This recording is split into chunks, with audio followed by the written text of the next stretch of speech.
بسم اللہ الرحمن الرحیم۔ السلام علیکم، میرا نام ہے محمد یاسر فیق اور آپ دیکھ رہے ہیں اسلام از کمپلیٹ لائیو۔ حضرت صالح علیہ السلام قوم سمود کی طرف نبی بنا کر بھیجے گئے۔ آپ نے جب قوم سمود کو خدا عز و جل کا فرمان سنا کر ایمان کی دعوت دی تو سرکش قوم نے آپ سے یہ معجزہ طلب کیا کہ آپ اس پہاڑ کی چٹان سے ایک گابن اونٹنی نکالیے جو ہر قسم کے عیوب و نقائص سے پاک ہو۔ چنانچہ آپ نے چٹان کی طرف اشارہ فرمایا تو وہ فوراً ہی پھٹ گئی اور اس میں سے ایک نہایت ہی خوبصورت اور تندرست اور خوب بلند قامت اونٹنی نکل پڑی جو گابن تھی، اور نکل کر اس نے ایک بچہ بھی جنا، اور یہ اپنے بچے کے ساتھ میدانوں میں چرتی پھرتی رہی۔ اس بستی میں ایک ہی تالاب تھا جس میں پہاڑوں کے چشموں سے پانی گر کر جمع ہوتا تھا۔ آپ نے فرمایا کہ اے لوگو، دیکھو یہ معجزہ کی اونٹنی ہے، ایک روز تمہارے تالاب کا سارا پانی یہ پی ڈالے گی اور ایک روز تم لوگ پینا۔ قوم نے اس کو مان لیا۔ پھر آپ نے قوم سمود کے سامنے یہ تقریر فرمائی کہ اے میری قوم کے لوگو، اللہ کی عبادت کرو، اس کے سوا تمہارا کوئی معبود نہیں ہے۔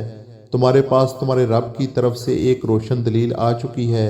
یہ اللہ کی اونٹنی ہے جو تمہارے لیے ایک نشانی بن کر آئی ہے، اس لیے اس کو آزاد چھوڑ دو کہ وہ اللہ کی زمین میں چرتی پھرے، اور اسے کسی برائی کے ارادے سے چھونا بھی نہیں، کہیں ایسا نہ ہو کہ تمہیں ایک دکھ دینے والا عذاب آ پکڑے۔ چند دن تو قوم سمود نے اس تکلیف کو برداشت کیا کہ ایک دن ان کو پانی نہیں ملتا تھا، کیونکہ اس دن تالاب کا سارا پانی اونٹنی پی جاتی تھی۔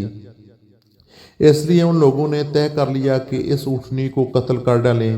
چنانچہ اس قوم میں قدار بن سالف جو سرخ رنگ کا بری آنکھوں والا اور پستہ قد آدمی تھا،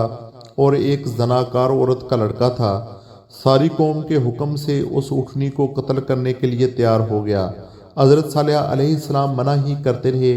لیکن قدار بن سالف نے پہلے تو اونٹنی کے چاروں پاؤں کو کاٹ ڈالا، پھر اس کو ذبح کر دیا اور انتہائی سرکشی کے ساتھ حضرت صالح علیہ السلام سے بے ادبانہ گفتگو کرنے لگا۔ چنانچہ خداوند قدوس کا ارشاد ہے، پھر انہوں نے اس اونٹنی کو مار ڈالا اور اپنے پالنے والے مالک کے حکم کی پوری خلاف ورزی کی، اور کہا اے صالح،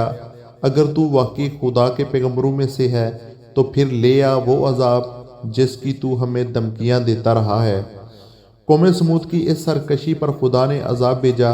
کہ ایک زبردست چنگاڑ کی خوفناک آواز آئی، پھر شدید زلزلہ آیا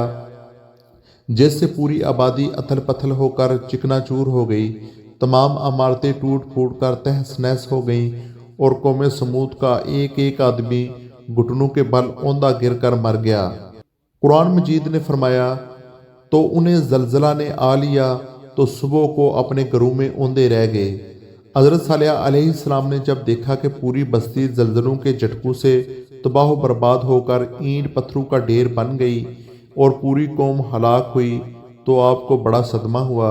اور آپ کو قوم سمود اور ان کی بستی کے ویرانوں سے اس قدر نفرت ہو گئی کہ آپ نے ان لوگوں کی طرف سے منہ پھیر لیا اور اس بستی کو چھوڑ کر دوسری جگہ تشریف لے گئے، اور چلتے وقت مردہ لاشوں سے یہ فرما کر روانہ ہو گئے۔ پھر صالح علیہ السلام نے ان سے منہ پھیر لیا اور کہا اے میری قوم، بے شک میں نے تمہیں اپنے رب کا پیغام پہنچا دیا تھا اور نصیحت بھی کر دی تھی، لیکن تم نصیحت کرنے والوں کو پسند ہی نہیں کرتے۔ خلاصہ کلام یہ کہ قوم سمود کی پوری بستی برباد اور ویران ہو کر کھنڈر بن گئی، اور پوری قوم فنا کے گھاٹ اتر گئی کہ آج ان کی نسل کا کوئی انسان روح زمین پر باقی نہیں رہ گیا۔